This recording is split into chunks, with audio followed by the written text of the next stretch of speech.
नमो अज्ञायाणं नमो लोये सभ्यसाहुणम्।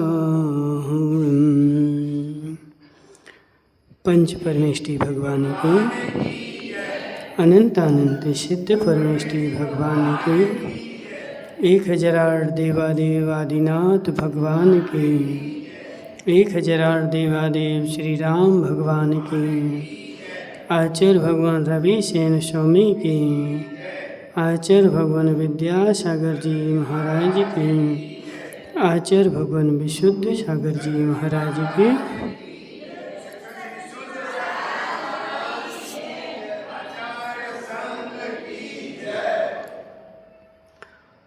यहाँ पर पांडव पुराण चल रहा है और पांडव पुराण में वानर वंश की चर्चा चल रही थी।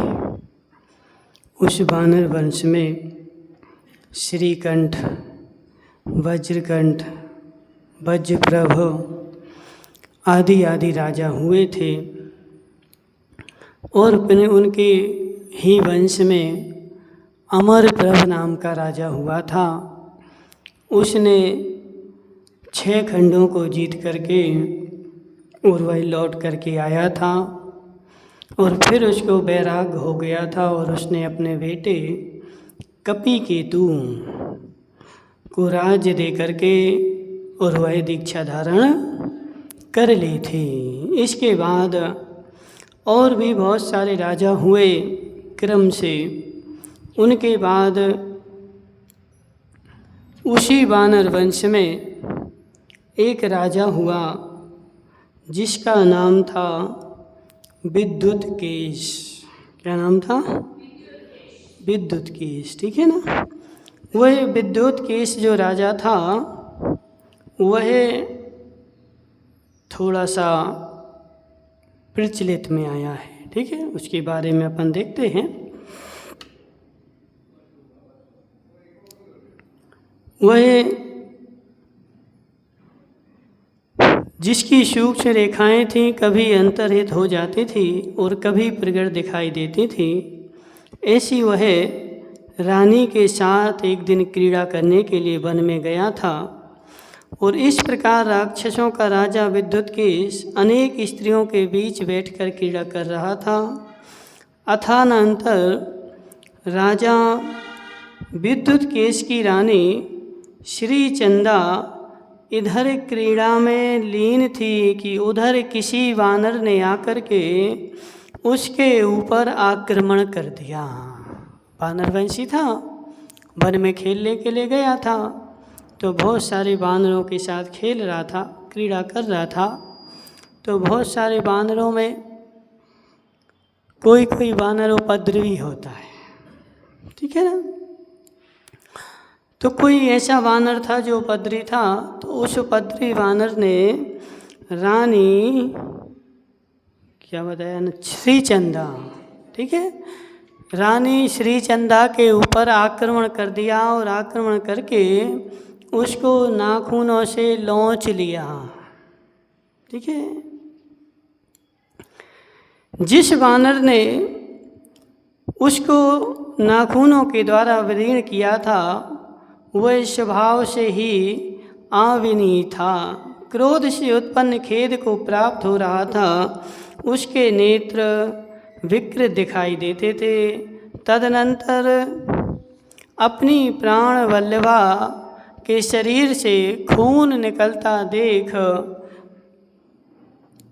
उस राजा को, विद्युतकेश को क्रोध आ गया। और जैसे ही क्रोध आया तो उसने अपने धनुष से बाण उठाया और उस वानर को बाण से मार दिया, ठीक है ना। तो जैसे उसको वानर को बाण मारा तो घायल वानर वेग से भागकर किसी पृथ्वी पर पड़ा जहाँ की आकाशगामी मुनिराज विराजमान थे और जिनके शरीर से कपकपी छूट रही थी तथा बाण छिदा हुआ था। ऐसे वानर को देखकर संसार की स्थिति के जानकर मुनियों के हृदय में दया उत्पन्न हुई और उसी समय धर्म दान करने में तत्पर एवं तप रूपी धन के धारक मुनियों ने उस बानर के लिए सब पदार्थों का त्याग कराकर पंच नमस्कार मंत्र का उपदेश दिया।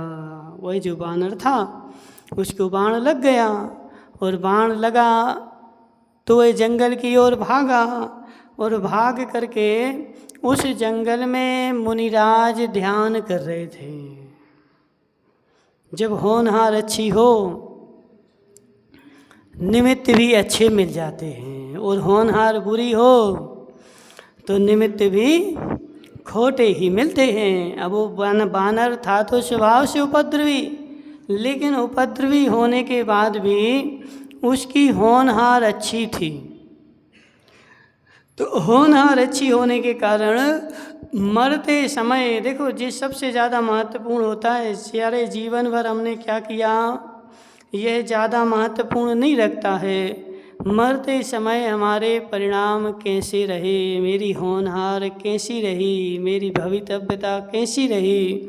तो वह उपद्रवी था लेकिन बाण लग गया और अब मरणासन्न है और मरणासन्न होने के समय उसको जंगल में एक मुनिराज मिल गए और उन मुनिराज ने उसको नमोकार मंत्र सुना दिया।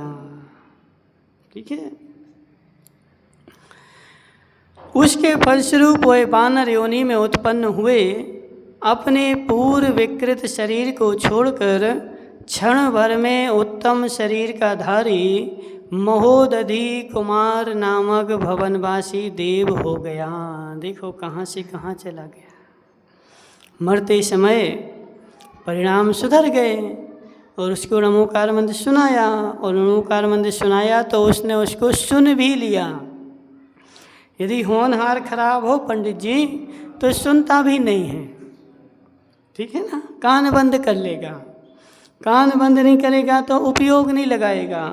अब उसकी गति अच्छी सुधर गई, यानी उसने नमोकार मंत्र में अपनी उपयोग लगा दिया। ठीक है, तो उपयोग लगाने से वो क्या हो गया, एक बानर भी महोदधि नामक भवनवासी देव हो गया। तदनंतर इधर राजा विद्युत्केश जब तक अन्य बानरों को मारने के लिए उद्यत हुआ। अब वो विद्युत्केश जो था उसने ठान लिया हम सारे बानरों को मार डालेंगे, एक भी बानर को नहीं छोड़ेंगे, भले ऐसे उपद्रव किया हो। लेकिन ऐसे ही होता है संसार में, एक उपद्रव करता है और सबके ऊपर उपद्रव होता है। तो एक बानर ने उपद्रव किया लेकिन विद्युत्केश ने सोच लिया मैं एक बानर को नहीं छोड़ूंगा, सबको मार दूंगा। तो वह सबको मारने के लिए उद्यत हुआ था। इतने में क्या घटना घटती है तो देखते हैं। ठीक है, बानरों को मारने के लिए उद्यत हुआ, तब तक अवधि ज्ञान से अपना पूर्व भव जानकर महोदधि कुमार देव वहाँ पर आ पहुँचा और आकर उसने अपने पूर्व शरीर का पूजन किया। उसने अपने पूर्व शरीर का पूजन किया। कौन सा था पूर्व शरीर? बंदर का। ठीक है, वह बंदर जो था वो महोदधि नाम का देव हो गया और वहाँ उसने अवधि ज्ञान लगाया कि हम पूर्व भव में कौन थे, तो बंदर थे। तो वहाँ से उतर के आया और उसने अपने पूर्व शरीर का पूजन किया और दुष्ट मनुष्यों के द्वारा वानरों का समूह मारे जा रहे हैं, यह देख उसने विक्रिया की सामर्थ्य से वानरों की एक बड़ी भारी सेना बना ली। वो देख रहा था कि राजा महोदधि सारे वानरों को मार रहा है। अब मारते हुए मेरी जाति के थे और इसी ने मुझे मारा है। तो अब उसको क्रोध आ गया और क्रोध के कारण उसने विक्रिया के द्वारा एक वानरों की बहुत बड़ी सेना बना करके तैयार कर दी। उन वानरों के मुख डाढ़ों से विकराल थे, उनकी भौहें चढ़ी हुई थीं और सिंदूर के समान लाल उनका रंग था और वे भयंकर शब्द कर रहे थे। कोई वानर पर्वत उखाड़कर हाथ में लिए थे, क्योंकि विक्रिया वाले थे ना और गुस्सा में थे। तो उन्होंने क्या किए, किसी बानर ने पर्वत उखाड़ करके हाथ में उठा लिया, कोई वृक्ष उखाड़ कर हाथ में धारण कर रहे थे, कोई हाथों से जमीन कूट रहे थे, कोई पृथ्वी झुला रहे थे। क्रोध के भार से जिनके अंग महारुद्र महाभयंकर दिख रहे थे और जो दूर दूर तक लंबी छलांगें भर रहे थे, ऐसे मायामयी बानरों से अतिशय कुपित बानरवंशी राजा विद्युतकेश विद्याधर से कहा कि अरे दुराचारी, कौन कह रहा है? बानर कह रहे हैं, ठीक है। अरे दुराचारी, ठहर ठहर, अब तू मृत्यु के वश आ पड़ा है। अरे पापी, बानरों को मारकर अब तू किसकी शरण में जाएगा? ऐसा कहकर हाथों में पर्वत धारण करने वाले उन मायामयी बानरों ने समस्त आकाश को इस प्रकार व्याप्त कर लिया कि सुई रखने को भी स्थान नहीं दिखाई देता था। सारे बानर विक्रिया से सारी पृथ्वी पर फैल गए और इतने ऐसे फैले कि सुई रखने भी कहीं जगह नहीं थी। और राजा से कह रहे कि अरे दुष्ट, ठहर, अब कहाँ भाग रहा है, अब खड़ा रहे। तदनंतर आश्चर्य को प्राप्त हुए विद्युतकेश विचार करने लगा कि यह बानरों का बल नहीं है। अब विद्युतकेश जो था ना, वह विचार कर रहा है कि ऐसा तो बानरों के पास बल हो ही नहीं सकता कि पर्वत को उखाड़ लें, वृक्षों को उखाड़ लें और सामने ऐसा इतना व्याप्त हो जाए। यह बानरों का बल नहीं है, जरूर कोई ना कोई माया है, ये तो कुछ और ही होना चाहिए। तब शरीर की आज्ञा छोड़ नीति शास्त्र का पंडित विद्युतकेश मधुर वाणी द्वारा विनय पूर्वक बानरों से बोला कि हे सत्पुरुषों, कहो आप लोग कौन हैं। अब उसने विनय के साथ उनसे पूछा कि हे सत्पुरुषों, आप यह कहो कि आप हो कौन? तुम्हारे शरीर अत्यंत दैदीप्य हो रहे हैं और तुम्हारी यह शक्ति बानरों की स्वाभाविक शक्ति तो नहीं दिखाई पड़ती। तदनंतर विद्याधरों के राजा विद्युतकेश को विनयाव न देख करके महोदधि कुमार ने यह वचन कहे कि पशु जाति के स्वभाव से जो अत्यंत चपल था और इसी चपलता के कारण जिसने तुम्हारी स्त्री का अपराध किया था, ऐसे जिस बानर को तूने मारा था वह मैं ही हूँ। अब उसने बोला कि कुछ देर पहले जिस बानर को तुमने मार दिया था मैं वही बानर हूँ। साधुओं के प्रसाद से मैं इस देवत्व पर्याय को प्राप्त हुआ हूँ। यह पर्याय महाशक्ति से युक्त है तथा इच्छानुसार इसमें संपदाएं प्राप्त होती हैं। तुम मेरी विभूति को देखो। यह कहकर उसने महोदधि कुमार देव के योग अपनी उत्कृष्ट लक्ष्मी उसके सामने प्रकट कर दी। यह देख भय से विद्युतकेश का सर्व शरीर कांपने लगा, उसका हृदय विदीर्ण हो गया, रोमांच निकल आए और आंखें घूमने लगी। तब महोदधि कुमार ने कहा कि डरो मत। ठीक है ना, क्यों नहीं डरे? जब सामने ऐसी विद्या दिखेगी, अपने सामने कहीं जा रहे हो, बोलो अर्पित भाई, कभी रात में 2 बजे कहीं जा रहे हो और रास्ते में कोई मिल जाए, ठीक है ना, और ऐसा मिले कि वो अजीब टाइप का, अब क्या होगा? डर लगेगा? तो ऐसे उसको भी इतने सारे बंदर दिखे तो वो डर गया तो कांपने लगा। कांप करके अब महोदधि कुमार ने उससे कहा कि डरो मत, देव की वाणी सुन दुखी होते हुए विद्युतकेश ने गदगद वाणी में कहा कि मैं क्या करूं, जो आप आज्ञा करो सो करूं। ऐसे ही होता है, अपने सामने जंगल में जा रहे हो धर्मेंद्र भाई और सामने शेर आ जाए तो क्या करोगे? बस अब हम क्या करें, जो वो करेगा तो करेगा, ठीक है ना। तो अब तो हम लाचार हो गए, शक्ति से हीन हो गए, अब हम कुछ नहीं कर सकते। तो ऐसे देव की विद्या देख करके वह उसने उससे पूछा कि अब हम क्या करें, सो जो तुम आज्ञा दो सो हम करें, ठीक है ना। तदनंतर वह देव राधा विद्युतकेश को जिन्होंने पंच नमस्कार मंत्र दिया था उन गुरुओं के पास ले गया और वहाँ जाकर देव तथा राजा विद्युतकेश दोनों ने गुरु की प्रदक्षिणा देकर उनके चरणों में नमस्कार किया। और महोदधि कुमार देव ने मुनिराज को यह कहकर बार बार स्तुति की कि मैं यद्यपि बानर था तो भी समस्त प्राणियों के स्नेह रखने वाले आप ऐसे गुरु को पाकर मैंने यह देव पर्याय पाई है, ठीक है ना। स्वभाव से बानर था, गुरु के प्रसाद से देव पर्याय। लेकिन देखो क्या होता है ना, पर्याय पा लेना सरल है, किसी का उपकार पा लेना सरल है, लेकिन उसका उपकार मानना महान कठिन है, ठीक है ना। हमारे ऊपर कोई उपकार कर दे और उपकार उसका हम मान भी लेते हैं, लेकिन तुरंत मान लेते हैं, थोड़ी देर बाद भूल जाते हैं। अब वो तुमसे कहे भी तो कौन काका,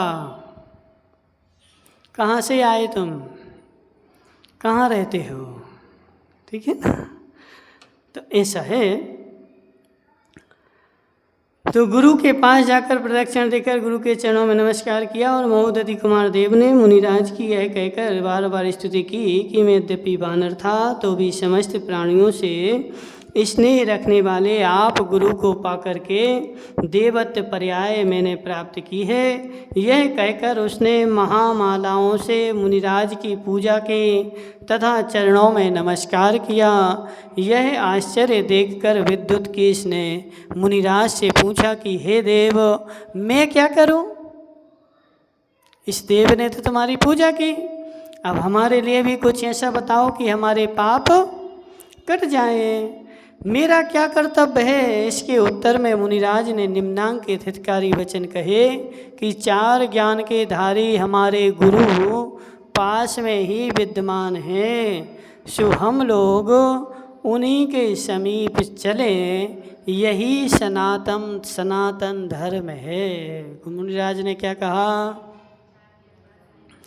4 ज्ञान के धारी हमारे गुरु पास में विराजमान हैं, और जब वो पास में विराजमान है तो हम तुम्हें आज्ञा कैसे दे सकते हैं? उन गुरु के पास चलो, वह गुरु जो आज्ञा देंगे वही हम करेंगे। आचार्य के समीप रहने पर भी जो उनके पास नहीं जाता और स्वयं उपदेश आदि देकर आचार्य का काम करता है, वह मूर्ख शिष्यपना को दूर से ही छोड़ देता है। वह ना तो शिष्य रहता है और ना ही आचार्य कहलाता है। वह धर्म रहित है, कुमार्गगामी है और अपने समस्त आचार से भ्रष्ट है और साधु जनों के द्वारा निंदनीय है। इतनी सारी उपमाएं दे दी किसके लिए? गुरु के पास में रहते हुए भी जो गुरु के पास ना जाकर के स्वयं गुरु बनता है, ठीक है ना, स्वयं शंकाओं का समाधान करता है, स्वयं उपदेश देता है, वह आचार्य बोल रहे कि वह मूर्ख शिष्य पने को दूर से ही छोड़ देता है। जब सामने गुरु बैठे हैं तो हमारा कर्तव्य बनता है कि उन्हीं के मुख से हम शंका का समाधान सुने। नहीं है कोई बात नहीं। लेकिन जब पास में बैठे हैं तो हमारा उत्तरदायित्व बनता है, हमारा कर्तव्य बनता है कि हम उनके पास में जा कर के और शंका का समाधान सुने। मुनिराज का ऐसा कहने पर देव और विद्याधर दोनों ही परम आश्चर्य को प्राप्त हुए और अपने अपने परिवार के साथ उन्होंने मन में विचार किया कि यहो तप का कैसा लोकोत्तम महात्म है कि ऐसे सर्वगुण संपन्न मुनिराज के भी अन्य गुरु विद्यमान हैं। सर्वगुण संपन्न मुनिराज हैं, लेकिन उनके भी कोई दूसरे गुरु विद्यमान हैं। उसको आश्चर्य हुआ कि जब शिष्य ऐसे हैं तो गुरु कैसे होंगे। ठीक है।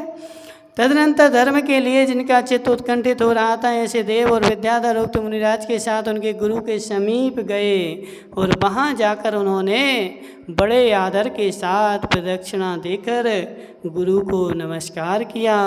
और नमस्कार के अनंतर ना तो अत्यंत दूर और ना अत्यंत पास, किंतु कुछ दूर हटकर बैठ गए। देखा जी, होती है कला। क्या पहले तो गुरु के पास गए और गुरु के पास जा कर के पहले प्रदक्षिणा दी और प्रदक्षिणा दे करके क्या किया, नमस्कार किया। नमस्कार करके क्या किया, ना अत्यंत दूर और ना अत्यंत निकट, थोड़ी दूरी बना करके बैठ गए। ऐसा बैठने का नियम है। मूलाचार में स्त्रियों को बताया 7 हाथ दूर, पुरुषों को बताया 5 हाथ दूर। पुरुष मुनिराज को नमस्कार करें तो कितनी दूर से, 5 हाथ दूर से। स्त्रियां नमस्कार करें तो कितनी दूर से, 7 हाथ दूर से। अब तुम तो क्या करते, चढ़े ही जा रहे ऊपर।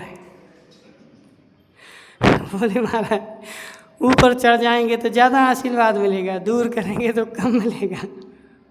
तो यह हमारी मूर्खता है। ठीक है। नमस्कार करने का आगम देखो, मन से नहीं बोल रहा है, इसमें लिखा हुआ है। क्या लिखा है, ना अत्यंत दूर और ना अत्यंत पास। अब ऐसा भी नहीं कि दूर बोला तो तुम 1 किलोमीटर दूर से करो, ठीक है ना, और पास में बोलो तो बिल्कुल चढ़ जाओ ऊपर। तो ना एकदम दूर और ना एकदम पास, एक मीडियम, मध्यम। ठीक है। थोड़ी दूरी बना करके, उससे क्या होगा कि यदि हो सकता हमें कोई बीमारी हो, हमें सर्दी खांसी जुकाम हो रहा हो, तो मुनिराज को हमारी बीमारी ना लग जाए। अब तुम क्या करोगे, बिल्कुल खांसी हो रही हो, महाराज की पालथी में जा कर के छींकोगे, ठीक है ना, चले जा रहे, रगड़ रहे हो। तो बहुत सारे बेचारे क्या करते ना, वो बच्चे को लेकर के आए, अब उसकी इतनी सारी नाक बह रही थी और मुनिराज की पाँव से सब छुटा। बोले क्या कर रहे हैं, बोले नमस्कार कर रहे हैं। तो ये कला बुद्धिवानों की नहीं है। ओम नमः सिद्धेभ्याम।